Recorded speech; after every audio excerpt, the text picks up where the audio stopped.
Welcome to SciTech Culture with Steve Kern and Ben Warner, where we examine science, technology, and culture in the 21st century. Visit our website at scitechculture.com. Well, we're getting closer to summer now, but hay fever season's really kicked into gear in a big way, so I'm hoping I'm going to be able to make it through this episode. I actually got a bad bout of it yesterday, and I'm still kind of dealing with it, Steve. So, if I'm reaching, I've got the tissue box here just in case I explode. Maybe I can do some creative edits around it if I can't make it.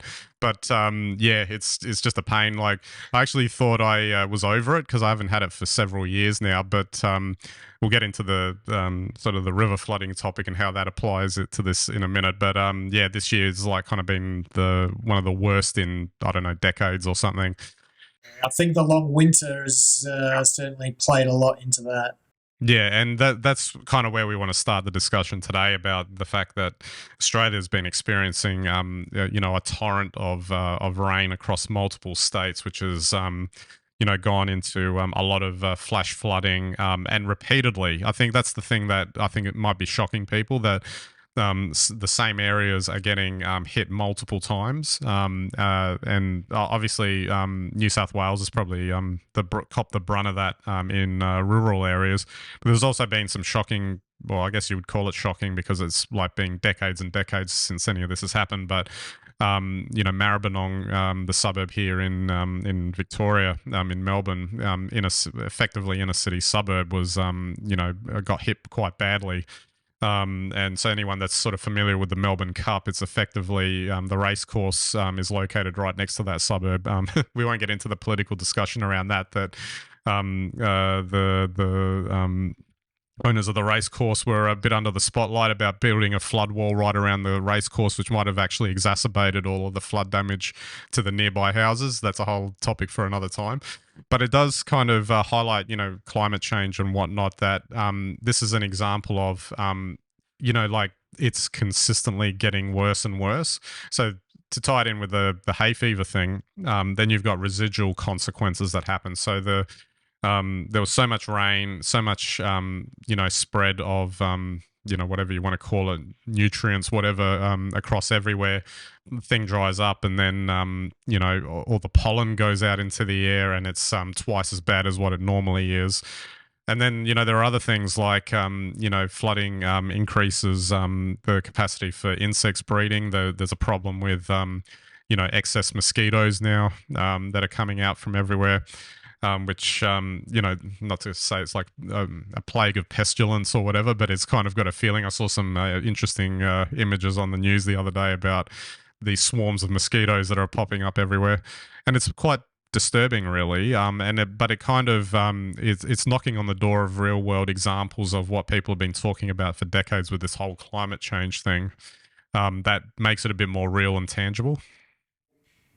Yeah, totally. I think it does make you wonder when you start to see, certainly in South Australia where I am, that maybe we only have 2, maybe 3 seasons now. You have a summer that goes maybe from December, if you're lucky, through to May, and then you just basically have a winter from June through to November. That's a big shift in climate, and we seem to be seeing these colder periods coming later in the year, and of course with it comes additional rainfall, which is quite unseasonal and uncharacteristic for dryland states like South Australia. So I don't know whether it's better or worse, but it certainly is different, and it can certainly have the potential to change not only the way that we live, if wherever we're living in these regions, but also the things that we do in there, our agricultural cycles and how we interact with our local environment. Absolutely. And I guess to swing from one to the other, it wouldn't surprise me that once we get through this La Nina event that's happened 3 years in a row now, that we may end up with like 5 or 6 years of El Nino, where it ends up being the opposite impact, where it becomes all drought. Which is something that we experienced I believe that was in the mid-2000s. There was similar conditions there. And to go from one extreme to the other is quite jarring, but also highly impactful. Absolutely. And I mean, in a dryland state like South Australia, I guess that means we go to 3 months of winter and 9 months of summer. So you can see that when you get these extremes in cycles, they have enormous impact. Absolutely. Just finally, I've uploaded a video onto the channel, some video I took on the 27th of October, just a nice big rain deluge, a couple of, just a montage of images there. But the only reason I point this out is that it was on the 27th of October. That's not weather that you would normally see at this time of the year. And to further illustrate the point, we actually got that a couple of more times even during November. So, I mean, I'm glad it's kind of sunny outside today, but, that's kind of highlighting like the shift in the time frame of when these things are happening.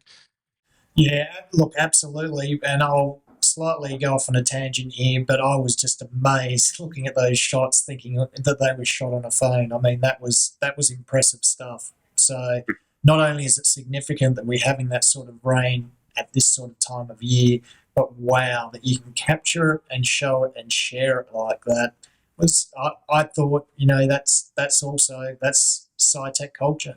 Absolutely. Couldn't help myself. Saw some rain and an opportunity for footage, so got to get it up there and test the camera equipment too.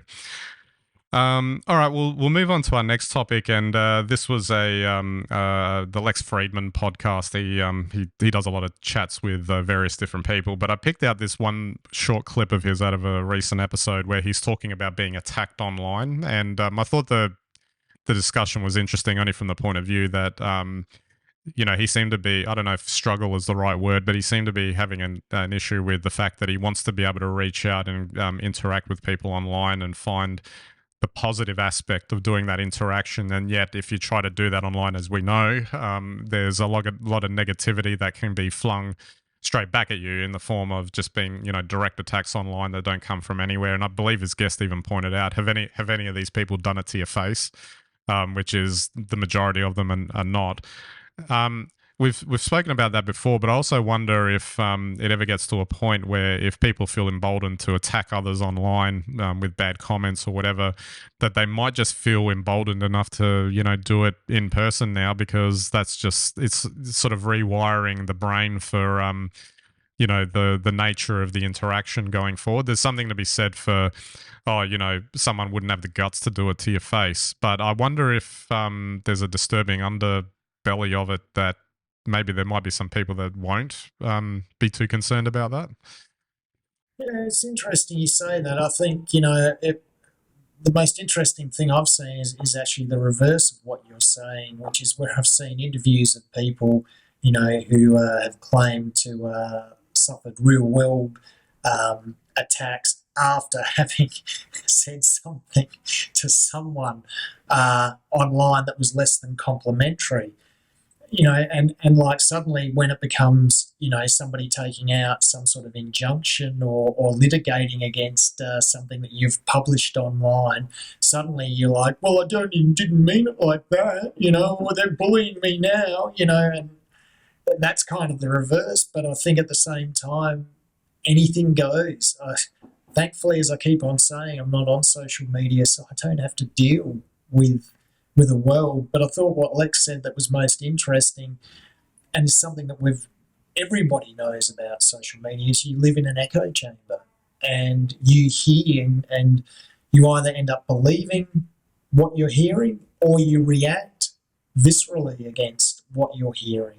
And this polarizing effect, I think, spills over to the point where people don't realize that what they say online has real world actions and repercussions. And when sometimes they are in the real world, I don't think they realize that they can have the repercussions, because they might not realize that real world is different to online, and so on and so on and so on. So yes, I think it's spilling over in many different ways and manifesting itself in many different ways. And I have to say, by and large, while we see very positive movements or I guess causes on social media, outside of those immediate causes are some very negative effects. And it can be as simple as not being positive about somebody's positive cause that can wind you up in all sorts of bother, or saying something that's misinterpreted. So I don't know what to comment on about this, except I wish there was less polarizing behaviour, but maybe that's something that we as a digital native generation coming through now will have to learn. Absolutely. I guess just one final coda on this is that for some reason the YouTube algorithm was sending me videos about the top 10 things to do with your new phone or whatever, and one or two of them on a couple of the videos was don't install any social media apps, and turn off all notifications. You know, something that might be just as good as going into the cabin in the woods for a while and not talking to anyone really from a mental health perspective. Well, I agree with that, and I think crisis management, if you look at how it's evolved over the last 15 years, has evolved as part of the news cycle, where crisis management now has to be immediate to an incident. So something happens and you should respond within 30 seconds with a solution as to, why you're doing all the right things or have done all the right things. And I think, just to name one random sort of case, let's look at the Medibank hack. Straight away, or Optus for that matter, it doesn't really matter. People see these as significant incidents because of the release of personal data.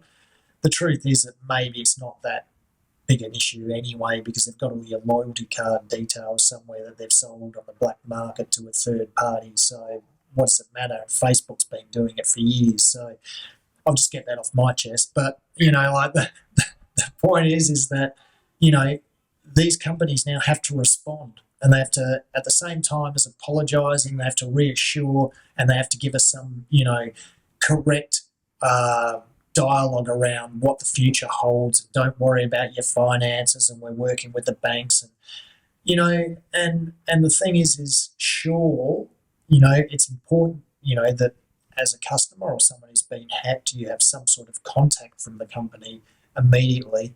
But let's face it, it's generic. It's one message to all. It's not personal. They try to personalise it, but it's not personal. And if there's one error in the way they deliver that message, then they will get torn to shreds anyway.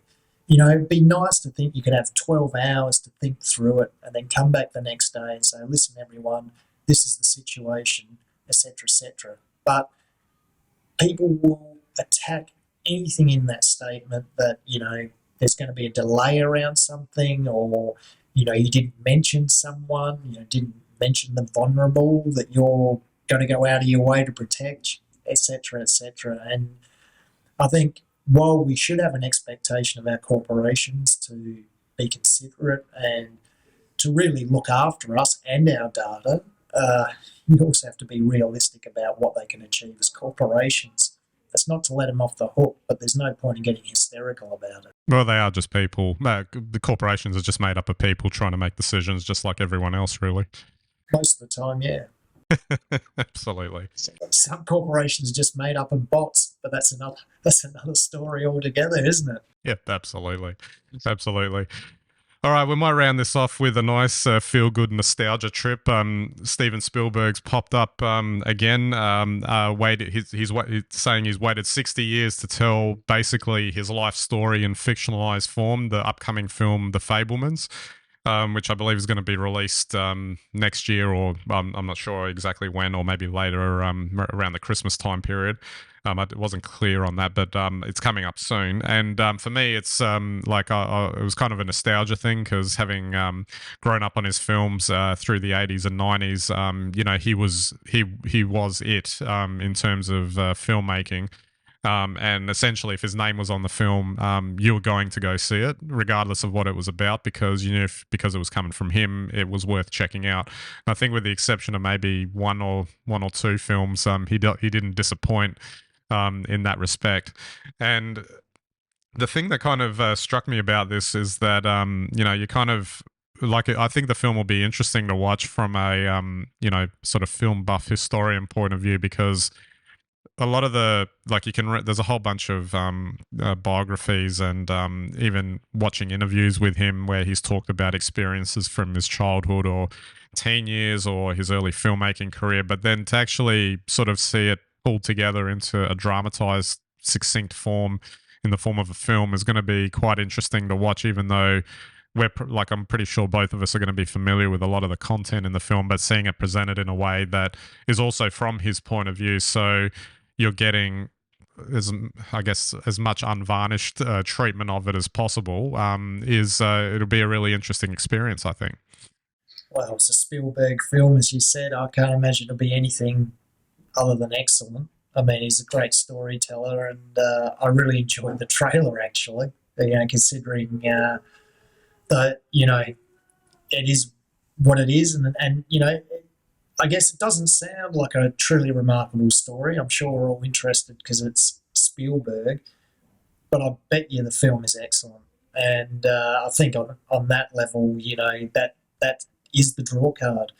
I do think what is interesting. I once heard, I actually went and saw the late Margot Kidder, talk about her experiences as an actress, and I hadn't realised, but she had actually gone to film school with Spielberg, Scorsese, Coppola, and you've got a whole era of people there, like Ron Howard as well, Lucas.